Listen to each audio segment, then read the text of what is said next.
जी हाँ, तो बदल गई है अब आजमगढ़ की तस्वीर, बदल रही है आजमगढ़ की पहचान और उसे बदलने का काम कर रहे हैं सीएम योगी। लेकिन पीएम मोदी आज गए बाबा केदार के दर पर, उसको लेकर सियासत तेज है। कैसे पॉल्यूशन का धमाका हुआ है दिवाली के दिन, एक मिनट में सभी खबरें विश्लेषण के साथ।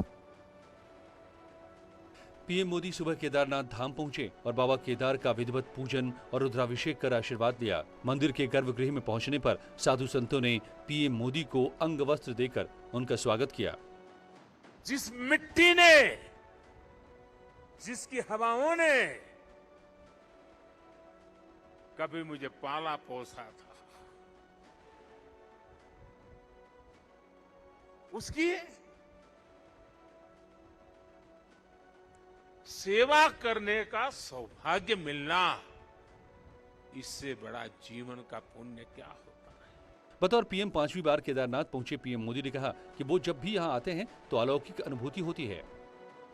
कुछ अनुभव इतने अलौकिक, इतने अनंत होते हैं कि उन्हें शब्दों से व्यक्त नहीं किया जा सकता। केदारनाथ की पूजा पाठ करने के बाद पीएम मोदी ने केदार धाम को 400 करोड़ की योजनाओं का लोकार्पण और शिलान्यास किया। केंद्र का निर्माण हो, यात्रियों की और इस इलाके के लोगों की सुविधा के लिए आधुनिक अस्पताल हो, सारी सुविधाओं वाला अस्पताल हो, रेंट सेंटर हो, ये सभी सुविधा श्रद्धालुओं की सेवा का माध्यम बनेगी। पीएम ने कहा कि सुरक्षा दीवार बनाए जाने से अब केदारनाथ की यात्रा और सुरक्षित हो गई है। अब मंदाकिनी के किनारे बाढ़ से सुरक्षा के लिए जिस दीवार का निर्माण किया गया है, इससे श्रद्धालुओं की यात्रा अब और सुरक्षित होगी। पीएम मोदी ने केदारनाथ के विकास के लिए उत्तराखंड सीएम पुष्कर धामी की तारीफ की। सबका विश्वास। पीएम मोदी ने केदारनाथ की पूजा के बाद आदिगुरु शंकराचार्य की समाधि का लोकार्पण और प्रतिमा का अनावरण किया और बाद में यहां बैठकर थोड़ी देर ध्यान भी किया। शंकराचार्य जी की समाधि एक बार फिर और अधिक दिव्य स्वरूप के साथ हम सबके बीच है। सनातन धर्म के ध्वजवाहक महान दार्शनिक और धर्म प्रवर्तक आदिगुरु शंकराचार्य फिर से बाबा केदार की स्थली में विराजमान हो गए। साल 2013 के जल प्रलय में आदिगुरु की प्राचीन समाधि क्षतिग्रस्त हो गई थी। पीएम मोदी ने कहा कि शंकराचार्य ने हमें नेति नेति कहकर विश्व का भाव दिया था। नेति नेति, एक ऐसा भाव विश्व, नेति नेति कहकर एक भाव विश्व का विस्तार दिया गया है। केदारनाथ धाम में पीएम मोदी के दर्शन करने की तस्वीरों का प्रसारण किए जाने पर कांग्रेस नेता हरीश रावत ने आपत्ति जताई है। उन्होंने कहा कि ये केदारनाथ की परंपराओं के खिलाफ है। केदारनाथ में आप जानते हैं कि कैमरा और दूसरी चीजें, उसका इस तरीके से प्रसारण, ये सब जो कुछ भी है बाहर है। वहाँ जब भोलेनाथ के पास जाते हैं तो हर व्यक्ति जो है साधारण होता है, साधारण मानव होता है, लेकिन वहाँ अहंकार जा रहा है। एसपी ने कहा कि संविधान से खिलवाड़ और नियम तोड़ना बीजेपी नेताओं का रोज का काम है। बीजेपी ने इन आरोपों पर पलटवार किया। आज संघर्ष हो रहा है उस सपना को साकार करने के लिए।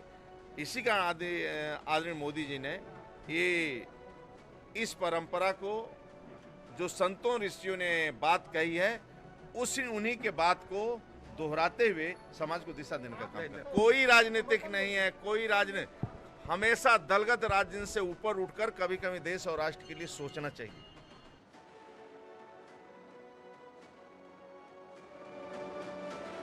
पीएम मोदी जब केदारपुरी में भगवान केदार धाम की पूजा अर्चना कर रहे थे तो उसी वक्त गोरखपुर से सीएम योगी ने भी टेलीविजन पर पीएम मोदी के पूजा पाठ के कार्यक्रम को देखा। तस्वीरों में आप देख सकते हैं सीएम योगी गोरखनाथ मंदिर में पीएम मोदी की शिव भक्ति को बहुत ध्यान से देखकर बाबा केदारनाथ के दर्शनों का आनंद ले रहे हैं। पीएम मोदी के संबोधन कार्यक्रम को देश भर के 10 शिवालयों और 12 ज्योतिर्लिंगों में प्रसारित किया गया था। सीएम योगी को भी बड़ा शिव भक्त माना जाता है और गोरखपुर में हर रोज वो बाबा गोरखनाथ की पूजा अर्चना करते हैं।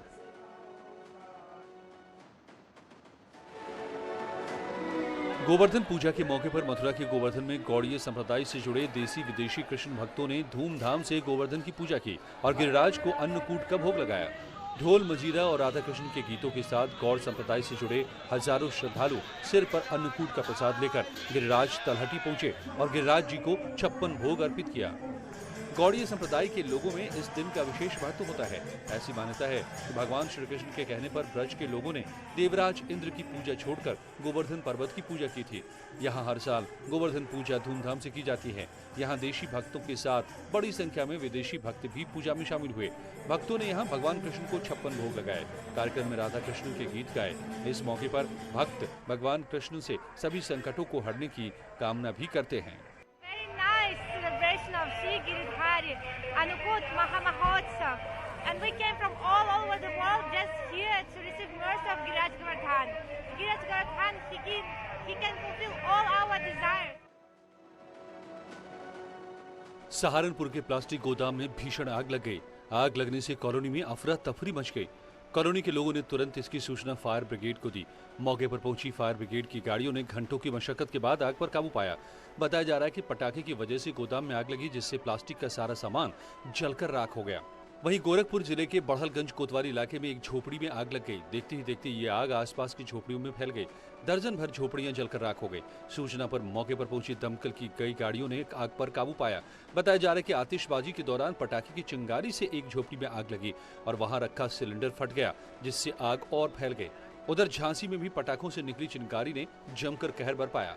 गुरसराय प्रेम नगर के बाद मोठ में भी पटाखों की चिंगारी से एक घर में आग लगे। घर के लोगों ने भागकर अपनी जान बचाई। बुलंदशहर में जूते के गोदाम में शॉर्ट सर्किट के कारण भीषण आग लग गई। आग लगने के कारण लाखों रुपए के बने जूते जलकर राख हो गए।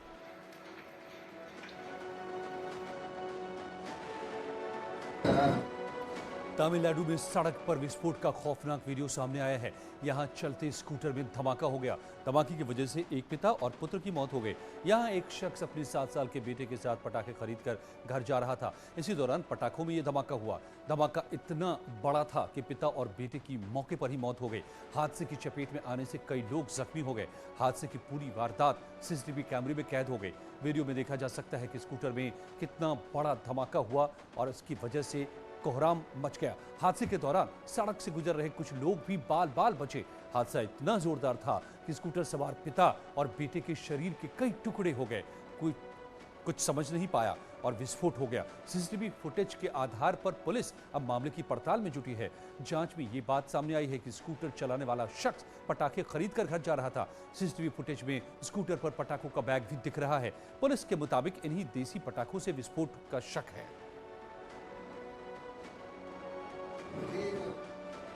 दिवाली पर हुई आतिशबाजी के कारण प्रदेश के कई शहरों में प्रदूषण का स्तर खतरनाक लेवल पे पहुंच गया है। नोएडा में AQI कई जगह पर 900 के पार जा चुका है। गाजियाबाद के इंदिरापुरम और वसुंधरा में AQI लेवल 600 के पार है। मेरठ और बुलंदशहर में कई जगहों पर AQI लेवल 400 का आंकड़ा छू रहा है। दिवाली पर राजधानी लखनऊ में जमकर आतिशबाजी हुई, जिसके चलते यहाँ की फिजा बिगड़ गई। लखनऊ में कई जगह AQI लेवल 500 के करीब पहुंच गया।